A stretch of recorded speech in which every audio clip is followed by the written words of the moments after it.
optimization plan. I'm the one only here, duty. My other partner is in charge in the other area, in boiler. Steam boiler, air compressor, and LPG. Okay. I will show you our components here, our devices. This is the HMI, the main controller. We operating here. We can operate here via touchscreen. This is the touchscreen panel. So we can stop the compressor. We can run the Evapco. This is Evapco, evaporative condenser. We can run the air cooler.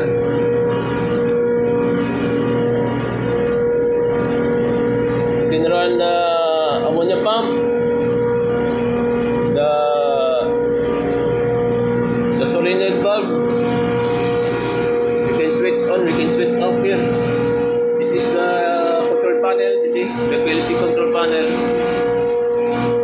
So we can do all the things that we can control. We can manual control by using this toggle switch.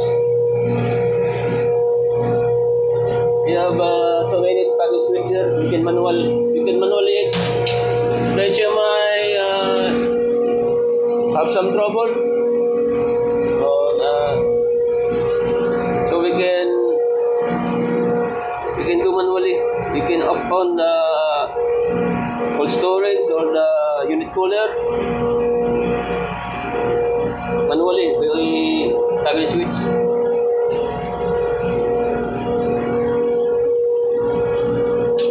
So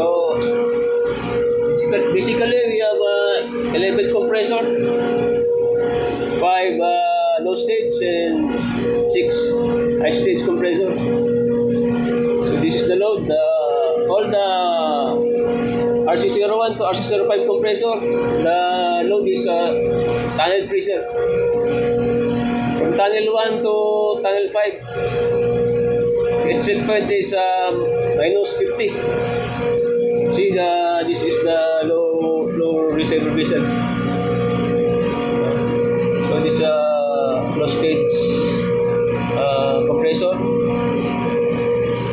sucking the vapor ammonia here. So it's pulling this liquid, this low reservoir pressure. So if it's reached minus 48 to minus 50, it's pumped by ammonia pump going to tunnel pressure. This is tunnel pressure. Okay. The motor is capacity 185 kilowatt motor each. Okay. This is our high stage compressor here in cabin. The RC06, 07 and 10 it's we off because for some reason our transformer, the new one, is low capacity. It cannot cater all the compressor. That's why we only on the RC08, 09 and 11 high stage. Not all. So it will trip in the main distribution panel breaker. So this is our cold storage. We have cold storage here. This one. We have also plate guys. It is cooling by our RC06 high stage compressor. It's actually here in the LR06 low receiver. So it's pumping ammonia pump going there in the cold storage in the plate guys. The other high stage is this one, RC07 to RC11 high stage compressor. It's cooling this this one, this intercooler. This one is intercooler. pumping ammonia pump there in the chill room. New guys, anti-room 1 to anti-room 5. Also this chill room 2. This is the load of our this ammonia pump coming from intercooler. Okay, we have also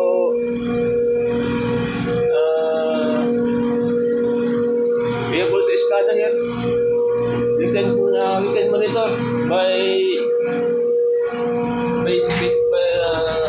monitoring SCADA. This is SCADA. We have monitoring sheet. We every 2 hours writing manually. This is I think 11 pages. 11 pages of monitoring sheet. It's only for refrigeration. This is SCADA. Same in the HMI. But the difference is we cannot control here in SCADA. Only the HMI panel, the touchscreen one. But the display is the same.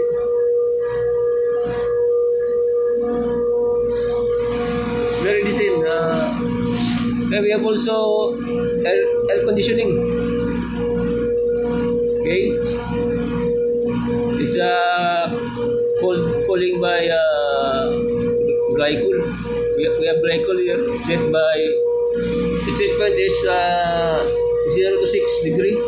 But now the actual temperature is minus 3.8 degree.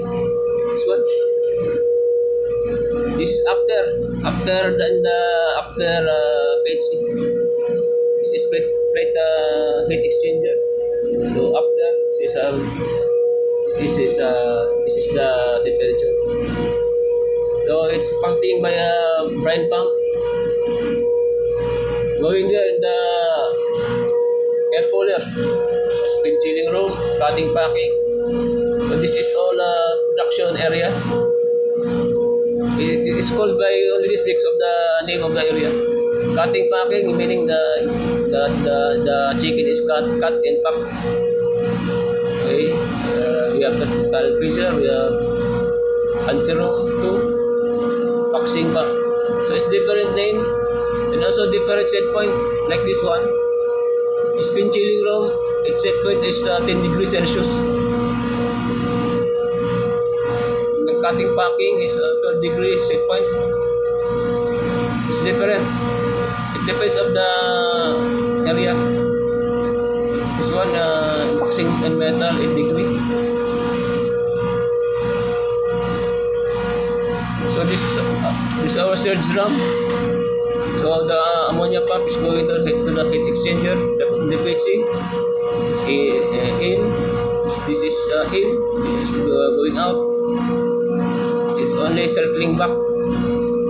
Also the glycol is going in, out, then going to the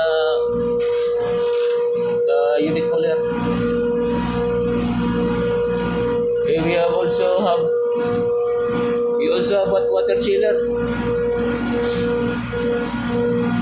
We have water chiller.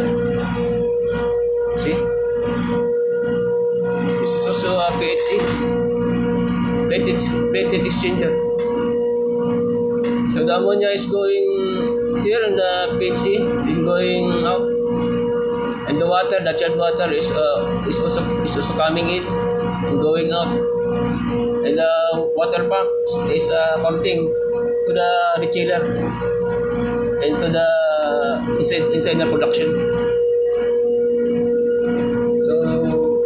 Basically, its set point is 0 to 5 degree.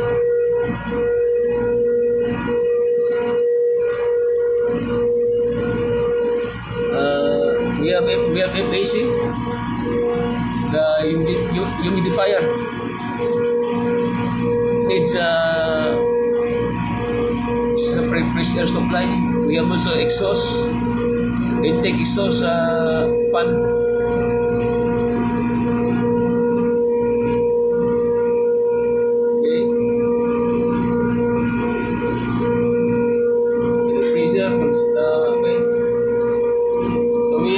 Basically, we have 5 evacuative condition running by BFD.